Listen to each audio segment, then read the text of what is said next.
Hari ini KPU kembali melanjutkan proses rekapitulasi suara nasional pemilu 2024 dengan agenda 3 provinsi, NTT, Kepulauan Riau, dan DKI Jakarta.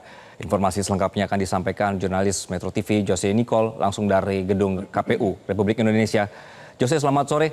Bagaimana proses rekapitulasi sejauh ini? Ya baik, selamat sore Anggi dan juga pemirsa. Rekapitulasi suara di tingkat nasional yang digelar oleh KPU RI hari ini telah berlangsung sejak pukul 10.30 waktu Indonesia bagian Barat dan dipecah di 2 panel, di mana panel A bertanggung jawab untuk mengesahkan suara Provinsi DKI Jakarta, Kalimantan Timur, Kalimantan Selatan, dan juga Sulawesi Barat, dan panel B ini bertanggung jawab untuk Kepulauan Riau, NTT, Banten, dan juga Kalimantan Utara. Hingga sore ini kami melaporkan sudah ada 3 provinsi yang disahkan, diantaranya adalah DKI Jakarta, Kepulauan Riau, dan juga NTT. Ada beberapa hal yang dapat kami sampaikan, Anggi dan juga pemirsa, terkait dengan perkembangan rekapitulasi suara. Di antaranya yang paling penting ini adalah berkaitan dengan hasil rekapitulasi suara di tingkat Pilpres, di mana di DKI Jakarta sendiri dapat kami informasikan bahwa pasangan calon nomor urut 2 Prabowo Subianto Gibran Rakabuming Raka menang tipis atas pasangan calon nomor urut 1 Anies Mohaimin dengan perolehan suara 2.692.011 suara, sedangkan disusul dengan pasangan calon nomor urut 1 Anies Mohaimin dengan perolehan 2.653.762 suara, dan di peringkat ketiga disusul oleh pasangan calon nomor urut 3 Ganjar Mahfud dengan perolehan suara 1.115.138 suara. Dan juga perolehan suara Pilpres juga dilakukan di panel B, di mana Kepulauan Riau juga telah disahkan perolehan suaranya untuk Pilpres 2024, di mana Prabowo Gibran kembali menang dengan perolehan suara 641.338 suara, disusul dengan Anies Mohaimin dengan perolehan 370.671 suara, dan juga Ganjar Mahfud kembali berada di peringkat ketiga dengan perolehan 140.773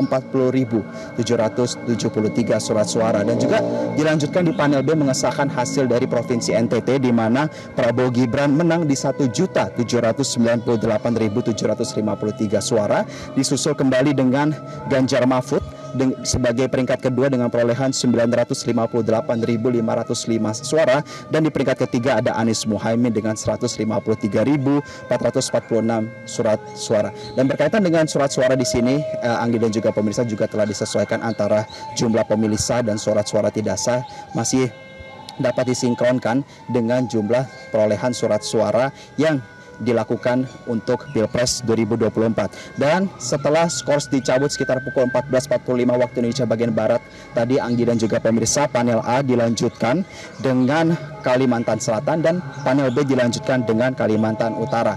Dan hingga sore ini kami melaporkan, Anggi dan juga pemirsa, total sudah ada 12 provinsi yang surat suaranya di tingkat provinsi maupun di tingkat nasional telah disahkan oleh KPU. Dan di tingkat Pilpres sendiri, Anggi dan juga pemirsa, pasangan calon nomor urut 2 Prabowo Gibran menang di ke-12 provinsi, sedangkan untuk perolehan suara di tingkat partai politik maupun itu suara sah nasional maupun perolehan kursi ini masih bersifat variatif, dominasi, dan siapa juga yang telah memperoleh kursi dari masing-masing dapil.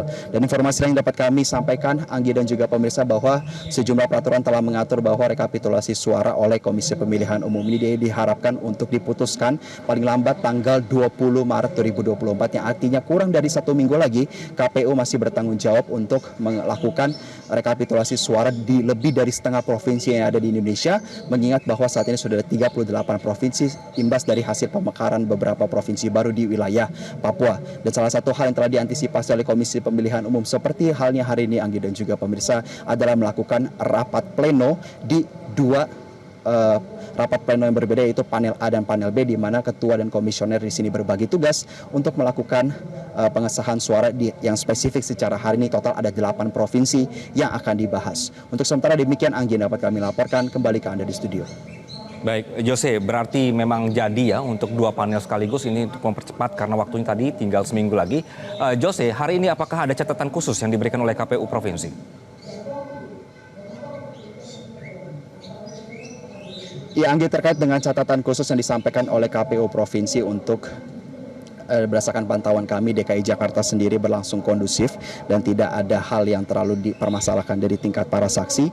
Namun berkaitan dengan provinsi-provinsi seperti di NTT dan juga di Kepulauan Riau sendiri, para saksi juga dapat menerima, dan dalam 3 provinsi tersebut yang sudah dibahas diantaranya NTT, Kepulauan Riau dan juga DKI Jakarta, pada akhirnya dalam rapat pleno tersebut para pihak yang terkait baik itu KPU provinsi, Bawaslu provinsi, saksi capres cawapres, saksi partai politik dan juga saksi DPD RI pada akhirnya dapat bersepakat untuk mengesahkan perolehan suara dan juga hal-hal yang lainnya berkaitan dengan laporan. Memang sebelumnya dari persidangan pleno sebelumnya juga telah disampaikan bahwa hal-hal yang berkaitan dengan aspirasi ataupun hal-hal yang sifatnya berkaitan dengan permasalahan ini dapat diselesaikan di tingkat provinsi, di tingkat kabupaten kota sekalipun, karena memang juga KPU dan Bawaslu sampai ke daerah-daerah. Untuk sementara demikian, Anggi, dapat kami laporkan.